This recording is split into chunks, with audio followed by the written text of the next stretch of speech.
Bonjour, ici Justin pour actualité-dvd.com et aujourd'hui je vais vous parler du film Kissing Jessica Stein en format Blu-ray. Réalisé par Charles Herman Wormfeld, le film met en vedette Jennifer Westfeldt, Heather Jorgensen, Toya Feldshuh et Scott Cohen. Distribué par 20th Century Fox, le Blu-ray est disponible en magasin depuis le 3 juin 2014.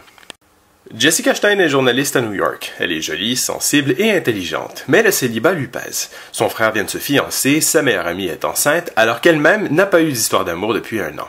Jessica décide alors de prendre son destin en main. Après une série de rendez-vous cauchemardesques, Jessica tombe sur une petite annonce qui éveille sa curiosité. Bien que celle-ci figure dans la section Femmes cherchent femmes, elle décide d'y répondre. C'est ainsi qu'elle rencontre dans un bar la séduisante Helen Cooper.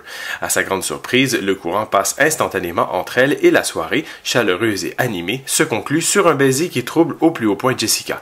Et si l'homme de sa vie était finalement une femme. Tiré de la pièce de théâtre Lipstick, coécrite par les deux actrices principales, ce film décide de traiter de l'homosexualité féminine comme le prolongement d'une simple relation entre filles. Où s'arrête l'amitié et où commence l'amour. La limite est plus que floue. On retiendra les conversations entre copines qui parlent des gars, les sexy moches, où l'on flirte grossièrement avec l'univers Sex and the City, ou encore l'initiation au lesbianisme. À part ça, que reste-t-il? À vrai dire, pas grand-chose, tant ces New-Yorkaises sont tellement New-Yorkaises, tant les clichés, les coming out, si on ajoute à cela une réalisation et un montage à la new-yorkaise qui tente de tellement se donner un look à la Woody Allen que ça devient vite un hommage qui se transforme en pastiche à 2 balles avec une caméra qui bouge souvent et une image parfois décadrée, au sous-entendu sans finesse pour donner une impression du genre on a un résultat et aussi un sentiment mitigé. On tombe dans une réalisation sans la moindre personnalité ni style. Même la musique, les personnages, la façon de filmer New York en succession d'images fixes sur fond jazz, mais on est loin, très très loin du talent incontesté du célèbre Woody Allen. Malgré son côté décalé, l'ensemble se révèle fade, sans réelle surprise, et ne parvient pas à casser les clichés du genre. Une tentative louable, mais non moins réussie pour renouveler le genre qui, à l'époque des Kate et Léopold et des Made in Manhattan, était franchement essoufflé, brasse ici toujours les mêmes situations, les mêmes personnages et les mêmes dialogues insipides. Kissing Jessica Stein ne faillit pas au code figé du genre, même s'il innove par son sujet. Ces codes se retrouvent bien tous présents dans la première partie du film. On retrouve les fameux personnages caricaturaux, la mère entremetteuse, l'ex-petite amie toujours amoureux, la ribambelle de prétendants, tous plus énervants par leurs stéréotypes les uns que les autres, qui défilent à la table d'un restaurant. Après cette première partie un peu pesante, la suite du film s'avère plus attrayante quand le cinéaste entreprend de décortiquer l'ambiguïté de la relation entre les deux jeunes femmes, à savoir la frontière parfois floue qu'il existe entre amitié et amour.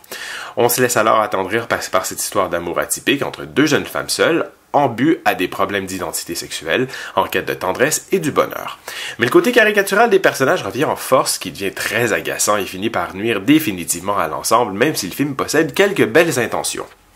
Du côté audiovisuel, le transfert vidéo rappelle les transferts Blu-ray de qualité moindre des films des années 90, même 80, même si Kissing Jessica Stein n'en est pas un.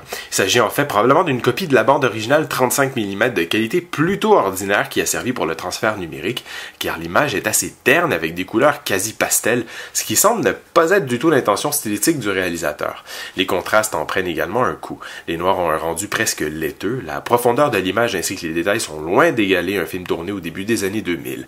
Toutefois, l'image ne démontre presque aucun signe d'usure. Bien qu'il ne s'agisse pas d'un film prévu pour une sonorité immersive, les dialogues sont tout de même bien audibles et la bande-son ne présente rien de bien problématique. Du côté technique, des pistes en anglais DTS HD 5.1, français 5.1, italien DTS 5.1 et espagnol 2.0 sont accompagnés de sous-titres en anglais pour malentendants, espagnol, danois, finnois, italien, norvégien et suédois. L'image est présentée en format panoramique 1.85. Pour les suppléments, une piste de commentaires audio du réalisateur Charles Herman Wormfeld et du réalisateur photo Lawrence Sher, ainsi qu'une seconde piste de commentaires avec les actrices et co-scénaristes Jennifer Westfeldt et Heather Jorgensen sont offertes. Un court documentaire sur le tournage de Making of Kissing Jessica Stein est également offert. Finalement, des scènes supprimées avec commentaires optionnels ainsi qu'une bande-annonce viennent clore cette sélection de suppléments. Ce film dans l'air du temps pourrait se laisser regarder. Le principe selon lequel les rapports sentimentaux entre les êtres n'ont que faire de l'orientation sexuelle pouvait aboutir à une réflexion intéressante. Mais le sujet est survolé, inachevé et nous laisse finalement sur notre faim. Dommage. Mariage et quiproquo avec la famille juive et les situations supposées s'enchaînent sans plus surprendre.